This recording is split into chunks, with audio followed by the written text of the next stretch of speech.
The stifling summer night enveloped us as my two friends, Rob, Jake, and I, huddled in our cherished treehouse. The old wooden planks groaned softly beneath our weight, their weathered surface bearing the marks of countless adventures. A canopy of ancient oaks surrounded us, their rustling leaves whispering secrets in the night breeze. The distant hum of cicadas and the occasional hoot of an owl created a symphony of nature that blended seamlessly with our youthful laughter. "Hey guys," Rob chuckled, nudging Jake with his elbow. "Did you see Sarah today? She was looking fine." Jake grinned, his face lighting up in the dim glow of the flashlight. Fireflies flickered around us, adding a magical touch to our secret haven. "I heard she's easy, man." "Your mom's easy," I teased, my voice echoing through the wooden sanctuary. Jake shook his head, his unruly red hair falling over his bottle-frame glasses. With a look of defeat, he rolled to his elbows and began to flip through the Hustler magazine that lay on the treehouse floor. The soft glow of the flashlight illuminated the pages, casting a surreal glow on Jake's face.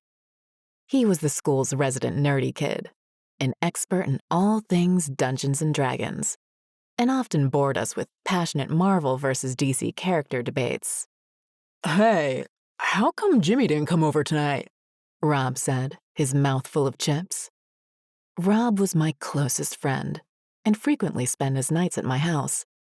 His family had immigrated from Mexico, and the rich tapestry of his heritage colored our conversations.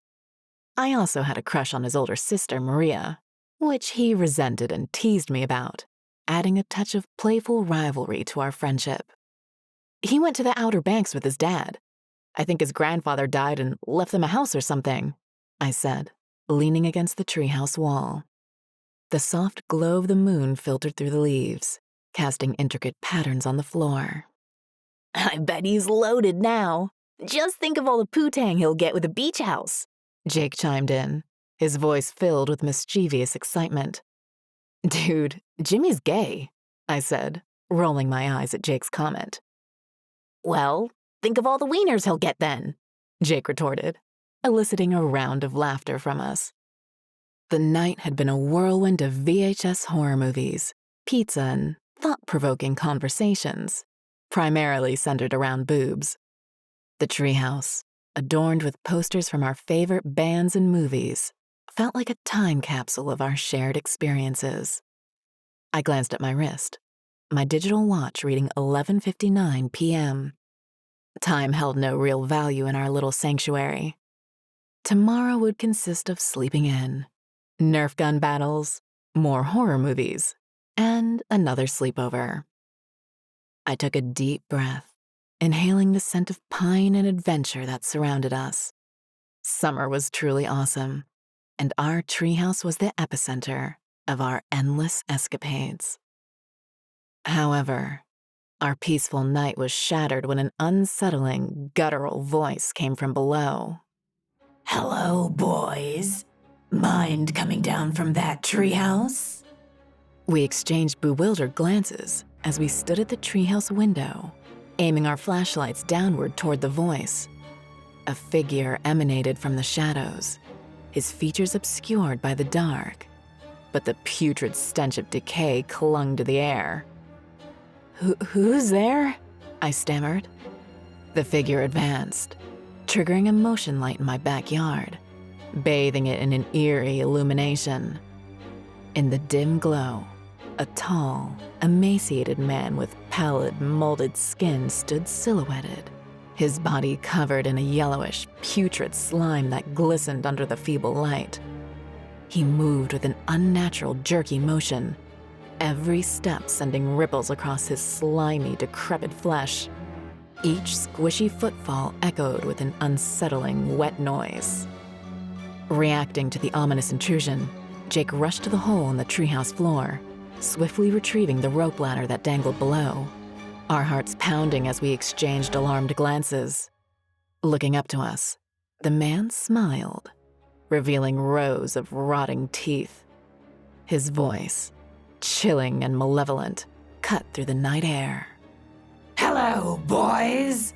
Come on down so I can eat you. Panic gripped us, and our screams for help were swallowed by the darkness.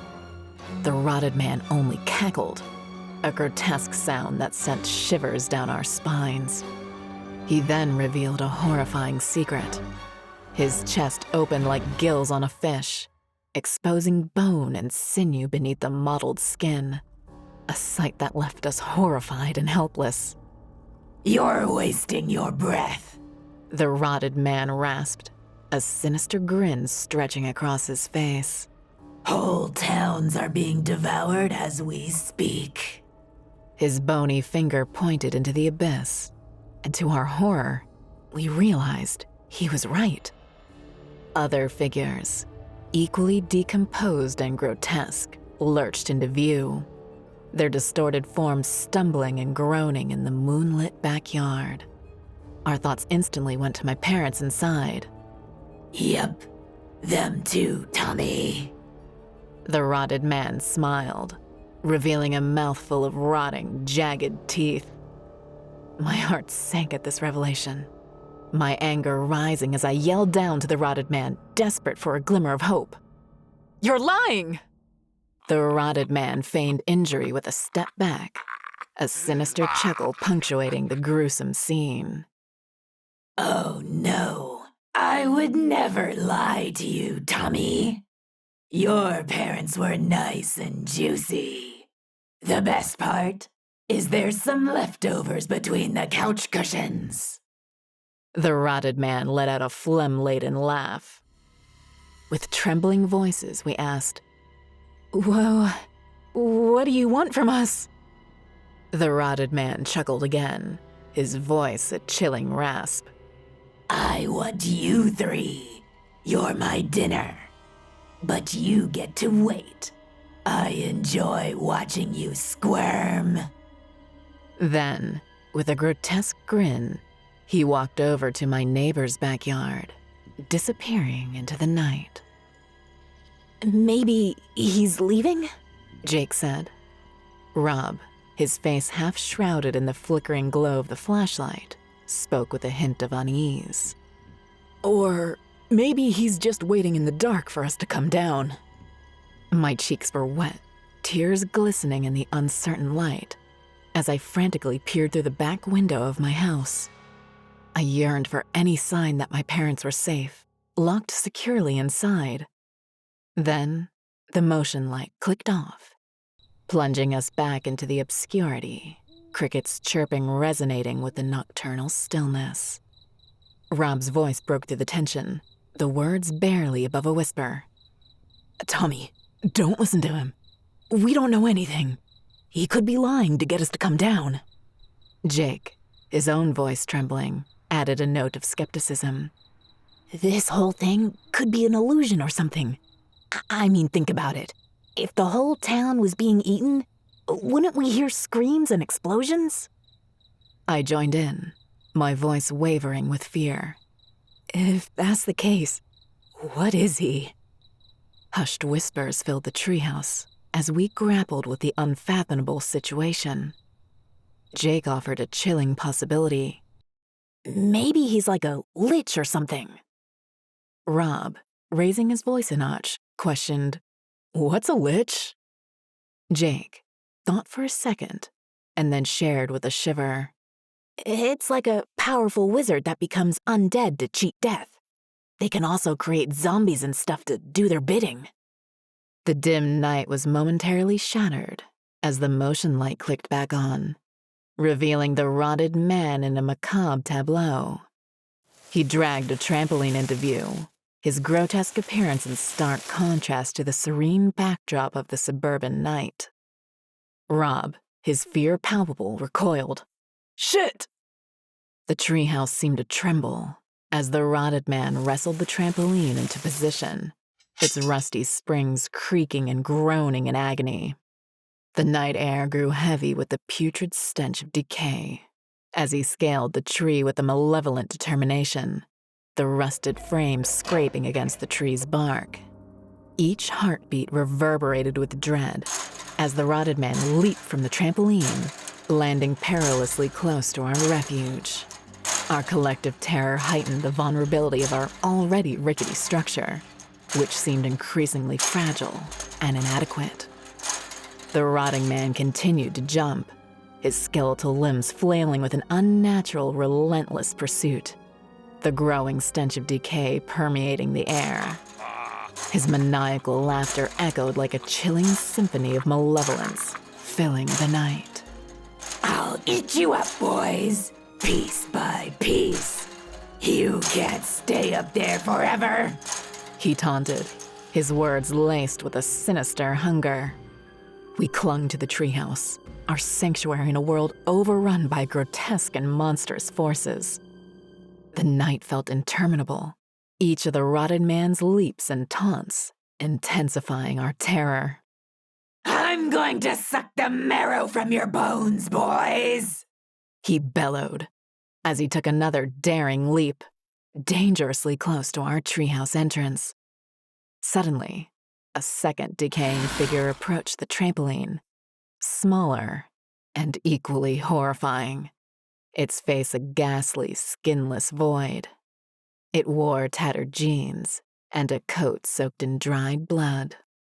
The faceless creature hoisted itself onto the trampoline with skeletal hands, halting the rotted man's relentless jumping. An enraged rotted man lifted his right leg high for a menacing kick, causing the smaller creature's skull to explode in a gruesome shower of bone fragments and decaying flesh. Mine! The rotted man snarled as the faceless creature fell to the ground. Jake urgently pulled me and Rob away from the window and whispered, "I think I have a plan, but you guys won't like it." Confusion and fear swirled within me, and I hesitantly asked, "What do you mean?" Jake explained his daring idea. "We use the branch above the treehouse to climb over and drop down onto your roof. Then we can climb into your second-floor window and call the police." Fear swelled within me, and I protested, "That's a terrible idea. The branch is 10 feet over my roof, and there's no way it'll hold us all." Rob, displaying newfound determination, interjected, "I'll do it." But the perils of the plan were not yet fully understood. "What about the drop to the roof?" I questioned. "I got it, Tommy," Rob assured, his resolve unwavering. In a swift motion, I retrieved my hunting knife from beneath the mattress on the floor. "Take this," I said, offering the knife to Rob, who promptly fastened it to his belt. Rob's determination left no room for doubt as he climbed out of the window and onto the roof of the treehouse. We listened to his footsteps across the rafters, carrying the weight of our hopes and fears. He neared the branch, rustling leaves and creaking wood marking his progress. Then, Rob came into view, inching over the narrow branch with a thin sheen of sweat on his brow. Beneath, the rotted man paused in his pursuit and looked up, his menacing gaze fixed on Rob's ascent. The branch groaned under the weight of Rob, curving downwards as he inched closer to the roof. We watched in breathless suspense as Rob cleared the final inches, perfectly balanced over the roof. Beads of sweat trickled down his face, fear etched in every line of his expression. Slowly, Rob lowered himself down the branch until he came to a dead hang. "It's too high," Rob's voice quivered as he confronted the daunting drop to the roof below. "Climb back up," Jake urged. Rob looked back at the branch, attempting to pull himself up, arms straining against his own weight. His chin cleared the branch, but his strength waned, and he descended back to a precarious hang. "Fuck!" Rob called out, struggling to pull himself back up, but the ordeal was too much for his fatigued arms. With one last glance at us, his eyes closed, and he let go. Rob landed on the roof with a resounding thud, sliding perilously close to the edge before catching himself. Shingles ripped free from the sudden impact. Panic seized me as I yelled, "Rob, are you okay?"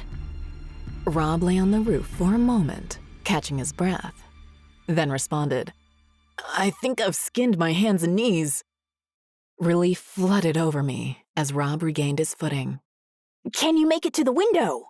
Jake shouted down to him. Hold your horses, dude. That shit hurt. Rob's voice held a note of exasperation. Despite the tension and imminent threat that still lingered, I couldn't help but laugh. A moment of triumph breaking through the fear. You're the man, I cheered as Rob crawled up to the window. Rob held his middle finger in the air and yelled back, "Fuck you, Tommy." Beneath the ominous moonlight, I glanced down to the yard below, my heart pounding as I searched for any sign of the rotted man and his ghastly companions.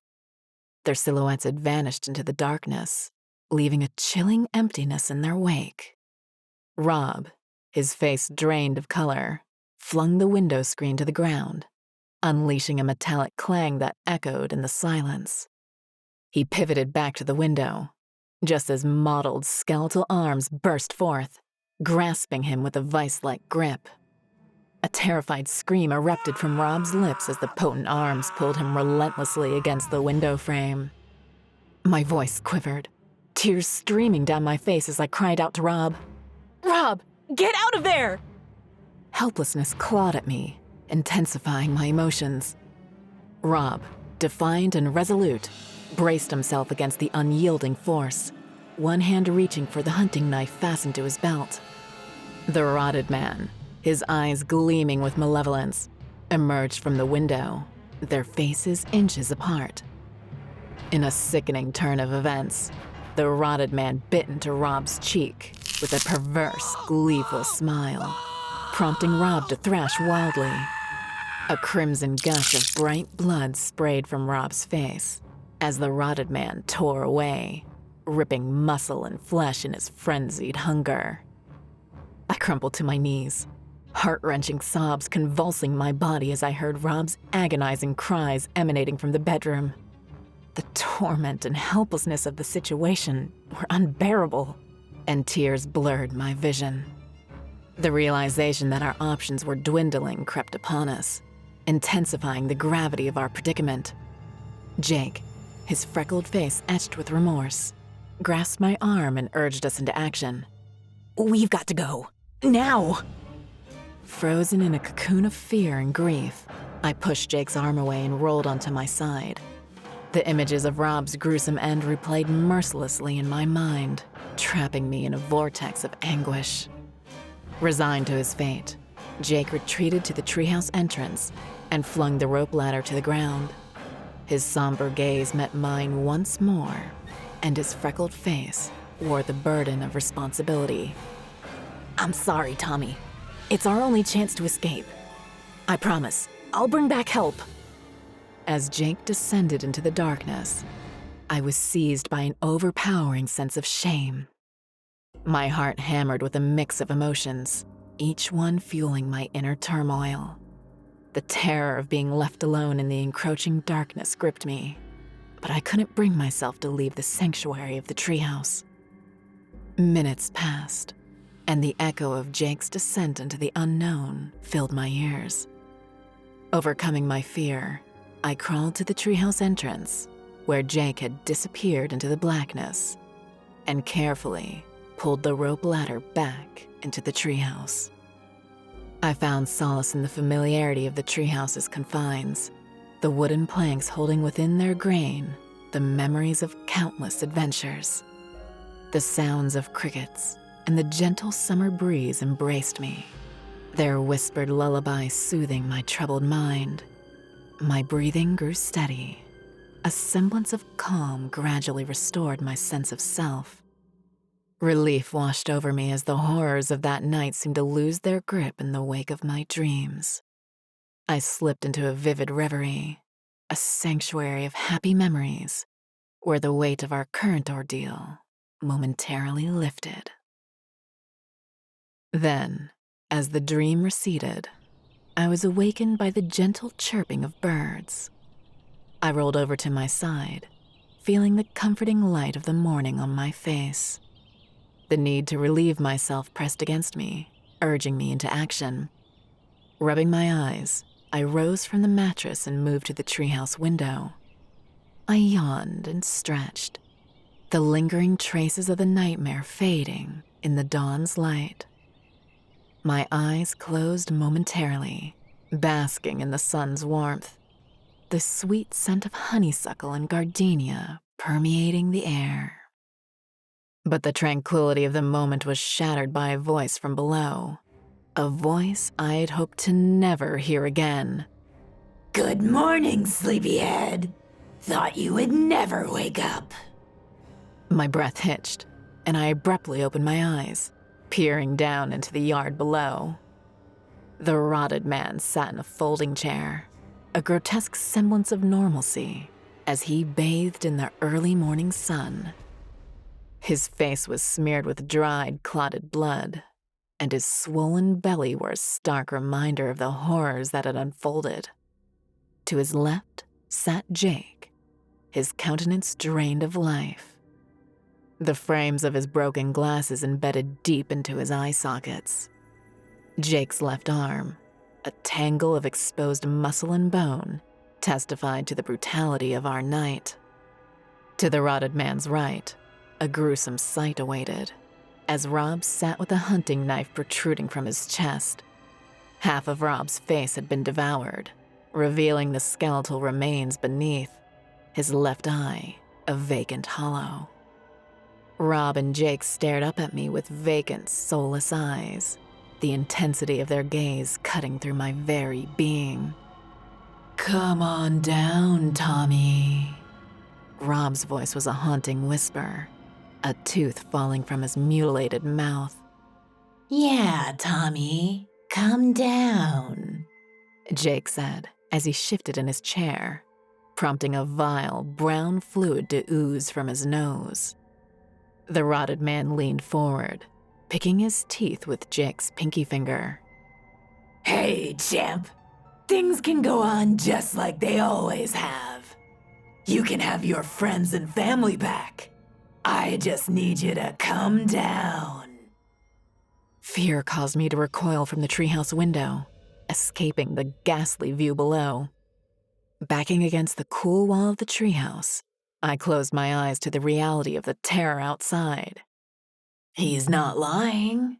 Things can go back to normal. Rob's strained voice came from under the treehouse. Lowering myself to the floor, I crawled over to the entrance hole and peered down to see Rob and Jake looking up at me. "You guys look terrible," I shouted down. Rob and Jake looked at each other, then back up at me, crooked smiles on each other's faces. "Does it hurt?" I asked. Jake shrugged. A little, I guess, but I don't really remember it. "Are you guys still yourselves?" We're still us, Rob said, leaning his head to one side and exposing a torn artery. I took a deep breath and dropped the rope ladder. Later that day, in this hot summer sun, Jake, Rob, and I sat in the treehouse. Rob flipped through the various magazines that lined the floor, as Jake sat back, attempting to solve a Rubik's Cube with one hand. Seeing my friends together, I smiled and thought about the rest of the summer as a black fly landed on my forehead.